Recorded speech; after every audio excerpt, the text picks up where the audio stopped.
What's up, everybody? Welcome, welcome. Excited to have you guys here and to dive into this really important topic that I think a lot of you guys feel of the complete overwhelm of the ADHD burnout, especially if you're an adult with ADHD. I think this is so common that I see a lot of people coming and seeking for this help that you just feel completely overwhelmed, stressed, fatigued, burnt out, and just don't know what to do with your ADHD. And you're looking for some solutions to this.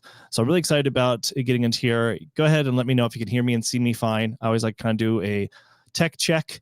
And of course, put your questions in the chat as you guys are coming on. We'll do some training around this topic. And then we'll also get into the Q&A where we spend most of the portion of that of getting into Q&A questions. So go ahead and put those in the chat. All right, so let's get ahead and get started. Hey everybody, Dr. Legrand here, and today we're going to be talking about specifically the best supplements that I currently use for ADHD burnout. So if you are someone that is completely overwhelmed and completely burnt out with your ADHD, you're probably an adult that is dealing with this. And it's so common to see with adults that reach this complete burnout stage. And so as I am looking at this, there's when people come to see me initially for their ADHD and they feel completely overwhelmed and burnt out, is I want to put this in 3 different case scenarios to kind of help you out.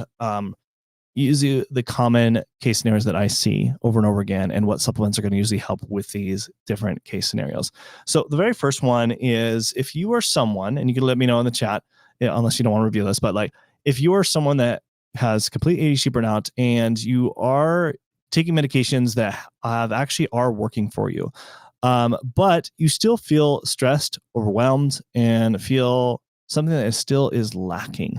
So if that's you, definitely put that in the chat. That your case scenario number 1. Maybe you could just put in the chat 1 if you are in this type of situation.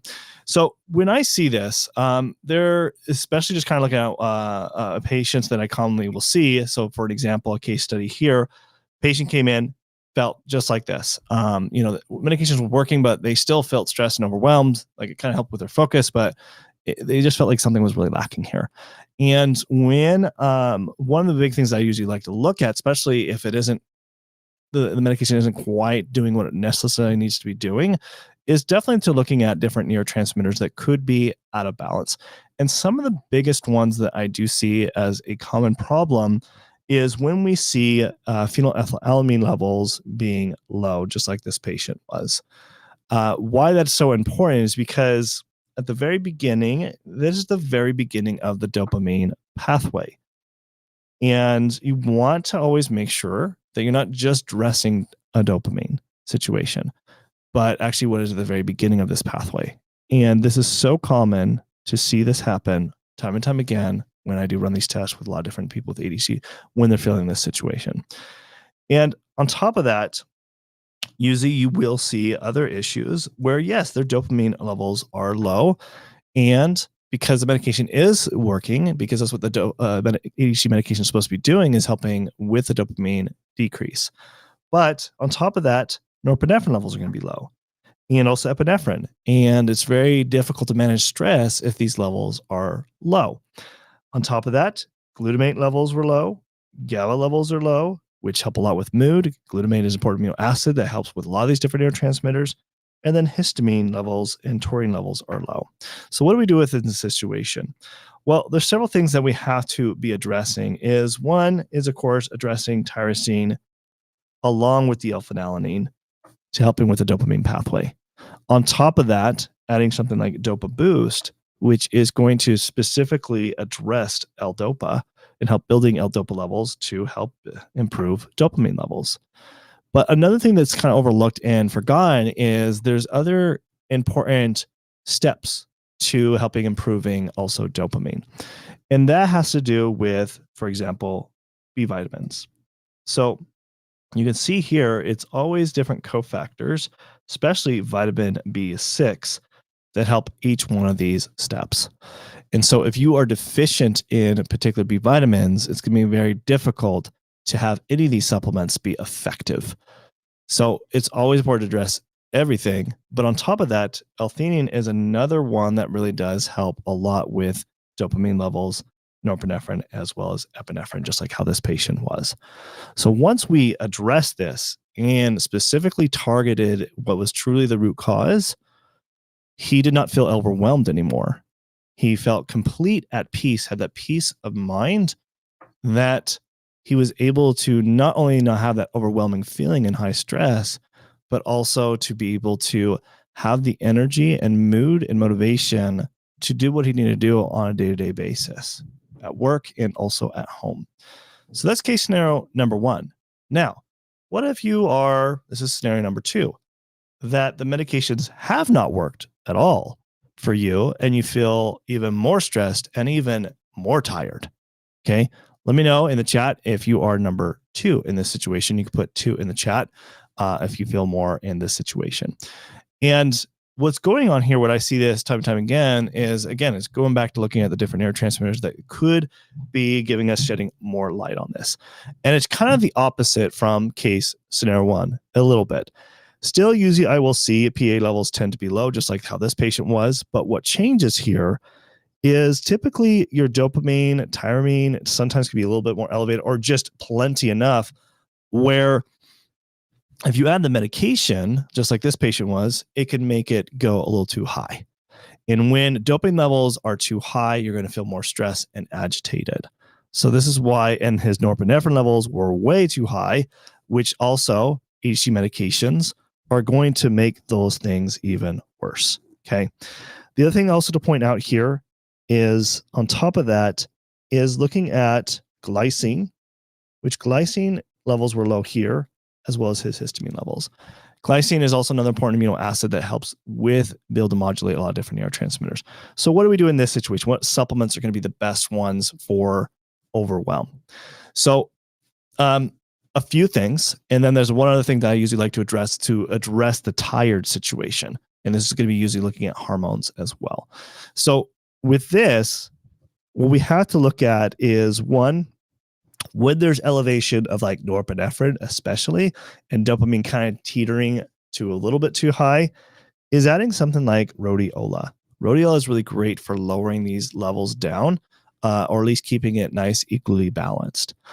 On top of that, B complex is going to be very important because a lot of times it could be a conversion problem if we see that the B vitamin levels are low.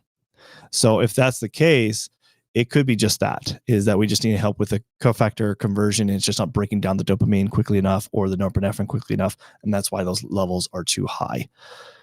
Obviously, D-alpha-phenylalanine, because their levels were low, we want to implement that. And L-theanine is also what I love about L-theanine.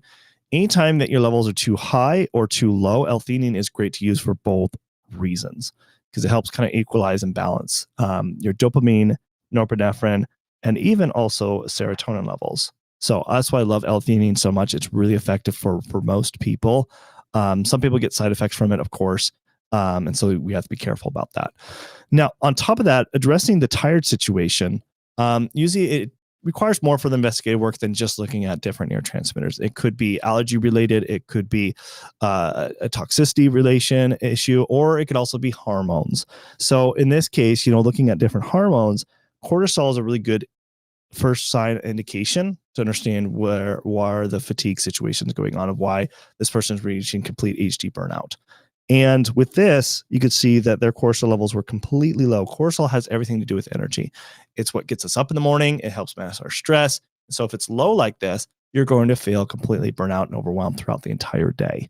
So what do we do in this situation? With this, in this case, a couple things, because you can see it also kind of comes up a little bit, not too bad, but sometimes we need to manage that as well. So first thing that I usually will put it is adrenal desiccated or some adrenal support to be able to take first thing in the morning and also mid-afternoon to increase those cortisol levels to help with improve the fatigue situation. But then we might add something like ashwagandha, maybe at night, to just give more a calming effect, because ashwagandha will actually lower the cortisol levels a little bit, just like in this case situation. So once we implemented these things, not only did they feel more relaxed, but they also had improved energy. They didn't have that complete ADHD burnout. So they were definitely more effective at work because they were not having this constant fatigue situation. And they also didn't have this overwhelm throughout the day because we addressed those root causes.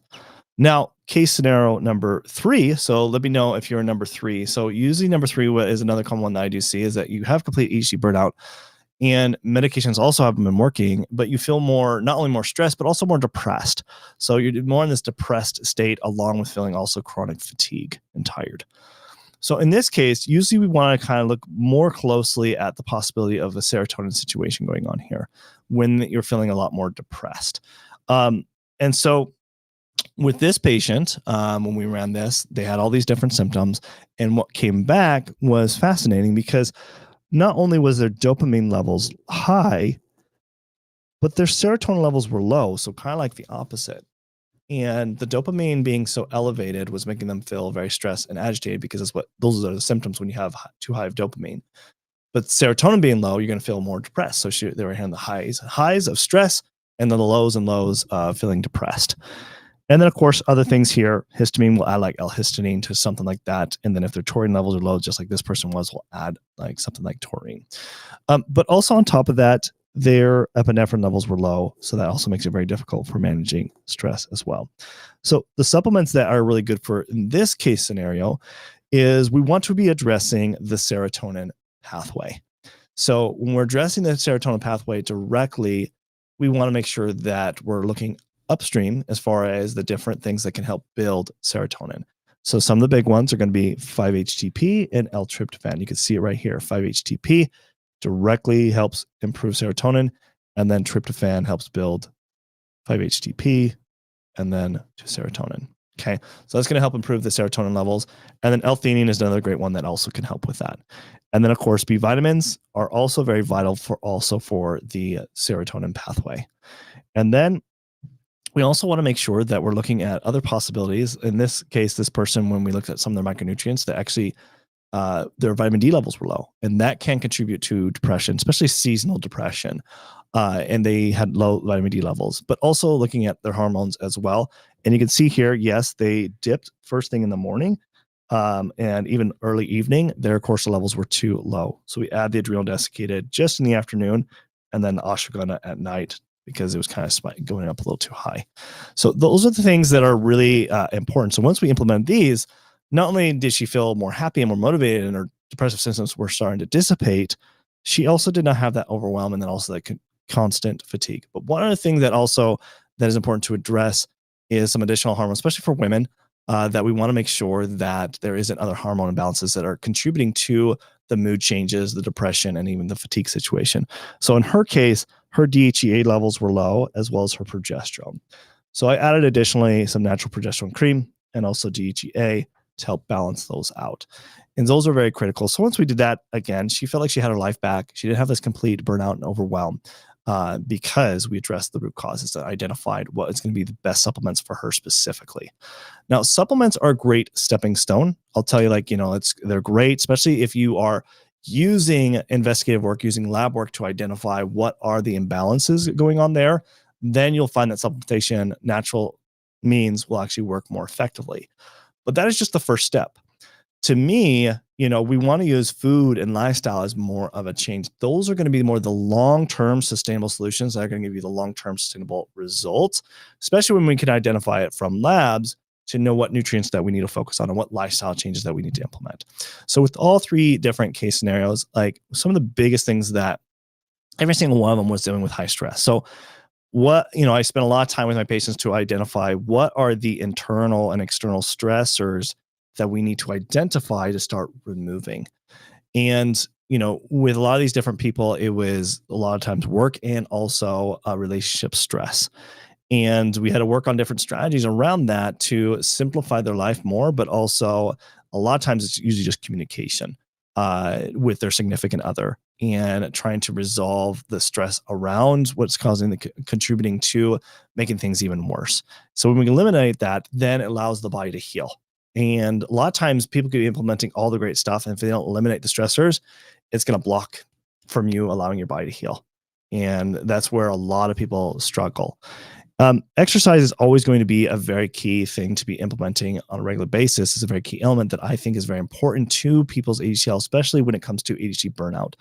And then when it comes to foods, especially with scenario one, what they needed to focus on was more heavy, higher proteins because they were dealing with low dopamine levels, and also emphasis on vegetables to get a lot of the different, vitamins and minerals that they needed, or all those different cofactors that they were deficient in. Now, for case scenario number 2 and 3, usually it's going to require more complex carbs because their serotonin levels are low. It's still going to require a good amount of proteins, as well as healthy fats and vegetables. So foods are still, I would say, is the big long-term solution for reducing and getting rid of a lot of these different symptoms you're getting from your ADHD burnout, and also having consistency. Supplements are great to kind of get things started, but I would say it's not going to give you the constant consistency throughout your life. Even from my own experience and with my own ADHD, it's always come down to the foundational things of good nutrition, good sleep, removing stressors in my life, good hydration, and exercise. Coaching is also another really pivotal thing that can be very helpful for people because you don't know what you know, until someone who actually been down the path and actually could see what you need to be implementing as far as strategies, because they've been down that path before as well. And that's why coaching can be really, really beneficial. So if you would like to find out this information for yourself about your own ADHD, to identify the root causes, then I'd love to help you out either with me or one of my health experts, where you could jump on a call with us and book an appointment where we can identify what are, what are the challenges that you're facing with your ADHD. And so we can determine what labs would be the best to actually to order and to identify the root cause imbalances. So I mean, you guys probably have heard me say this, but if you're new, I've spent well over $500,000 just in medical education, go to medical school and continue education to figure this stuff out for my own ADHD. But you don't need to do that. I've already done that for you. I've done that heavy lifting. And so what I'm offering is, yes, either opportunity to book, schedule a one-on-one with me or one of my health experts. And that's a $750 value. You also get access to the Focus Mind questionnaire assessment. So this helps us really identify the ins and outs of your ADHD situation. And then also you do get access to our nutrition and also a lifestyle tracking app. And that's a $300 value. It's something that we use with all our patients and clients, and really helps us identify a lot of the missing pieces in people's health, especially when it comes to ADHD. So on top of that, if you do purchase today, we do give you access to our ADHD health course. It's a $597 value. So total value of $1,844. But you get it all access today for just $297. You just got to click on the description below, in the description below with the link provided there. Once you click on that link, then it'll take you to this page to purchase, put in your information. Then this is very important. Once you've purchased, you're going to hit book now. And then I'll take you to this page. Now you are going to select your practitioner. So I am pretty far booked out. So if you want to be seen sooner, you can see one of my health experts. Amber is very, very capable, very good at what she does. And so if you want to be seen sooner, you can actually book with her. Or if you still want to see me, I still have availability. I'm just pretty far booked out. So you just make sure, select the practitioner you want to see. And then once you've done that, you fill out your information. And this is very, very important. You'll come to this landing page, check your email. Make sure that you got your confirmation of your appointment. Also, you need to activate your Practice Better account. You should get an email from Practice Better. That's our online portal. That's how you get access to the lifestyle nutrition app to be able to enter in your foods and nutrients and tracking your sleep and all sorts of different things. That is very important. It's also how you fill out the client questionnaire, the in-depth questionnaire that we have you do. And then also, if you have any labs in the past year, just standard labs, no fancy labs, just standard labs you've done with your doctor in the past year.